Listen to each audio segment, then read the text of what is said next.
Assalamualaikum warahmatullahi wabarakatuh. Perkenalkan nama saya Nanda Alia Destiara dengan NIM 204-30014 dari kelas C23 Program Studi Manajemen Informatika. Di sini saya akan mempresentasikan hasil kerja saya untuk memenuhi UAS dari metodologi penelitian. Judul yang saya angkat yaitu pengembangan fitur peminjaman ruangan pada portal student Digitech University untuk meningkatkan efisiensi pengelolaan ruangan.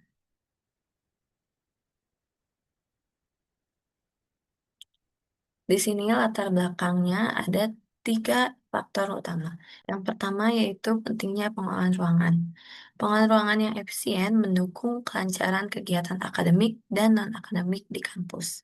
Kemudian permasalahan saat ini yang ada pada penelitian ini yaitu proses peminjaman ruangan di Digitech University masih manual dan tidak terintegrasi, menyebabkan bentrok jadwal, informasi tidak akurat, dan proses administrasi yang lambat. Kemudian solusi yang ditawarkan yaitu mengembangkan fitur peminjaman ruangan digital yang terintegrasi dalam portal student untuk memberikan akses real-time, transparansi, dan kemudahan peminjaman bagi mahasiswa dan pengelola. Selanjutnya di sini ada rumusan masalah. Yang pertama yaitu bagaimana sistem peminjaman ruangan saat ini. Yang kedua, bagaimana efektivitas fitur peminjaman dalam meningkatkan efisiensi. Yang ketiga, ada kebutuhan dan harapan pengguna. Dan yang keempat, bagaimana perancangan dan pengembangan fitur tersebut. Di sini ada batasan masalah dan tujuan penelitian. Untuk batasan masalahnya, yang pertama ada pengembangan sistem difokuskan pada fitur peminjaman ruangan saja. Jadi tidak ada fitur-fitur yang lain. Kemudian, penelitian hanya mencakup mahasiswa dan pengelola fasilitas kampus. Maksudnya di sini yaitu yang dapat mengakses atau menggunakan fitur peminjaman ruangan itu hanyalah pengelola fasilitas kampus ataupun mahasiswanya saja. Dan yang ketiga ada pengembangan fitur pada platform portal student, yaitu bukan sistem baru, melainkan portal student yang sebelumnya sudah ada, ditambahkan fitur baru yaitu peminjaman ruangan. Kemudian evaluasi dilakukan selama 1 semester setelah implementasi. Dan di sini juga ada tujuan penelitian, yaitu merancang dan mengembangkan fitur peminjaman ruangan terintegrasi yang dapat membantu pengguna melakukan peminjaman secara tepat waktu, mengurangi bentrok jadwal, serta meningkatkan efisiensi dan transparansi dalam pengelolaan fasilitas ruangan. Untuk manfaat penelitiannya di sini terbagi menjadi dua, yaitu manfaat teoritis dan manfaat praktis. Untuk manfaat teoritisnya yaitu menjadi referensi untuk penelitian selanjutnya mengenai sistem informasi manajemen ruangan. Dan di sini juga terdapat manfaat praktis yang terbagi-bagi menjadi beberapa bagian. Yang pertama ada manfaat praktis bagi dosen, yaitu memudahkan pemantauan jadwal penggunaan ruangan tanpa proses administratif yang rumit. Bagi mahasiswa, yaitu mempercepat proses pengajuan peminjaman dan meminimalisir konflik jadwal. Berikutnya juga ada manfaat praktis bagi pengelola kampus, yaitu mendapatkan data pemanfaatan ruangan untuk evaluasi dan perancangan bagi penelitian. Kemudian yang terakhir ada manfaat praktis bagi peneliti, yaitu memberikan pengalaman dalam membangun solusi digital berbasis akademik.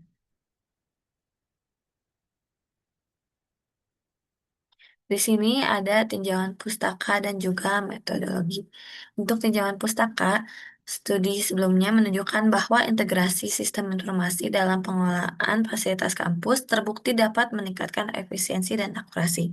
Beberapa penelitian menggunakan pendekatan Google Workspace, cloud computing, hingga sistem informasi akademik berbasis web untuk meningkatkan layanan pengguna dan mengurangi benturan jadwal. Kemudian ada metodologi penelitian. Nah, jenis penelitian yang digunakan adalah R&D atau Research and Development. Dengan pendekatan metode waterfall, data dikumpulkan melalui observasi dan studi pustaka yang terdiri dari jurnal ilmiah, artikel, serta laporan penelitian 5 tahun terakhir terkait sistem informasi, manajemen ruangan, dan kebutuhan pengguna. Nah, di sini untuk implementasi sistem ada beberapa tahap atau langkah-langkah yang terdapat dalam penelitian ini. Yang pertama ada desain arsitektur. Nah, di sini sistem dirancang modular dan dapat diintegrasikan langsung ke portal student tanpa mengganti sistem utama yang sudah ada. Kemudian untuk teknologi backend, menggunakan PHP untuk backend, MySQL untuk database, serta cron job untuk menjadwalkan otomatis.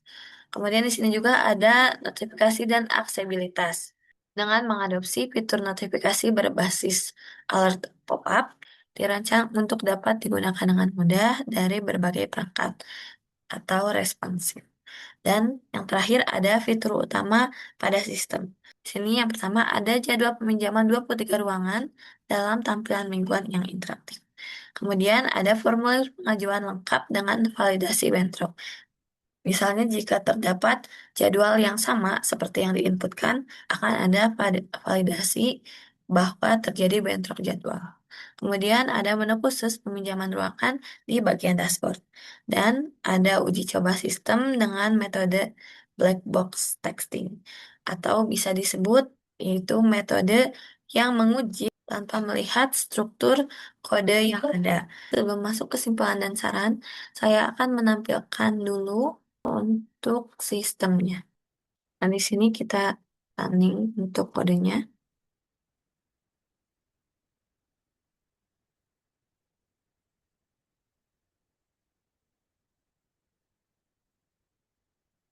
Nah, di sini dapat terlihat dashboard atau halaman awal untuk portal studentnya. Nah, di sini sudah ada tambahan fitur yaitu berupa pinjam ruangan.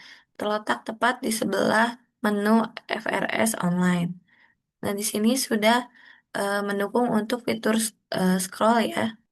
Jadi jika kolom-kolom menu melebihi ukuran layar, maka bisa kita scroll ke arah kanan ataupun kiri. Nah, di sini langsung saja kita masuk ke halaman pinjam ruangan.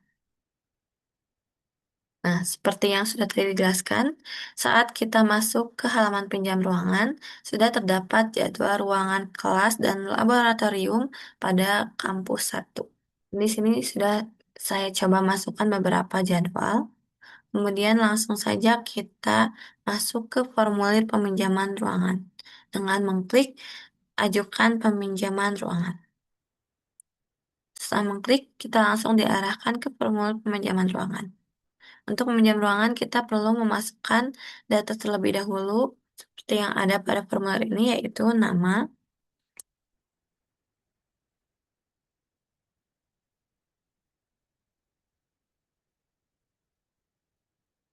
kemudian NIM, kelas, dan kemudian kita pilih hari,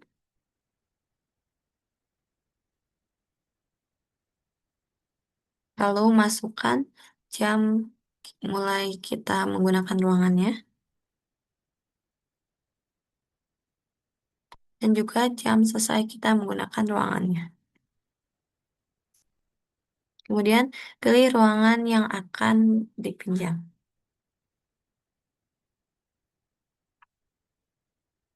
Di sini saya memasukkan keterangannya untuk kerja kelompok.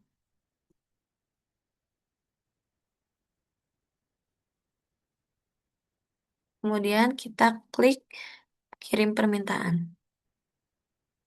Dan jika terdapat jadwal yang sama dengan apa yang kita inputkan tadi, maka akan ada notifikasi bahwa peminjaman ruangan gagal. Ruangan yang tadi kita pilih, kemudian hari dan jam yang sudah kita pilih juga sudah terisi. Berarti tandanya itu sudah terdapat jadwal ataupun sudah ada yang menggunakan ruangan tersebut. Coba kita pinjam ruangan lain.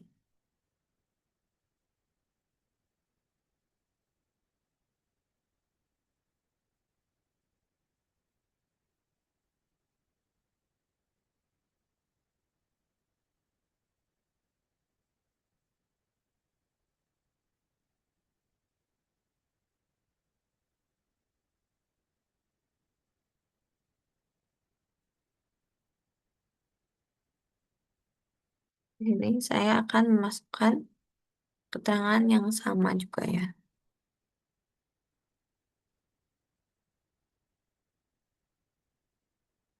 Kemudian setelah selesai mengisi semua data, kita langsung saja klik kirim permintaan.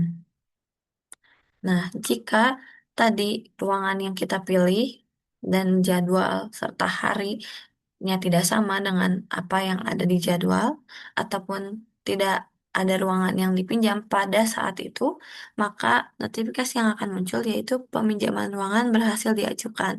Tunggu konfirmasi selanjutnya. Di sini yang dimaksud tunggu konfirmasi selanjutnya yaitu tunggu konfirmasi dari pihak kampus ataupun akademik untuk menyetujui ataupun tidak untuk peminjaman ruangannya. Pada halaman ini juga terdapat tombol kembali untuk kembali ke halaman sebelumnya. Nah, kesimpulan dari penelitian ini yaitu fitur peminjaman ruangan yang dikembangkan telah memudahkan proses peminjaman, memungkinkan akses jadwal real-time, mencegah bentrok jadwal, serta mendukung digitalisasi layanan kampus secara efisien dan transparan. Kemudian terdapat saran untuk penelitian ini yaitu menambahkan notifikasi otomatis untuk status peminjaman. Selanjutnya ada mengintegrasikan sistem dengan kalender akademik kampus. Dan yang ketiga, melakukan evaluasi dan perbaikan sistem secara berkala, dan yang terakhir yaitu menambahkan fitur keamanan dan validasi data pengguna. Baik, mungkin sekian presentasi yang dapat saya lakukan. Mohon maaf apabila ada salah kata. Wassalamualaikum warahmatullahi wabarakatuh.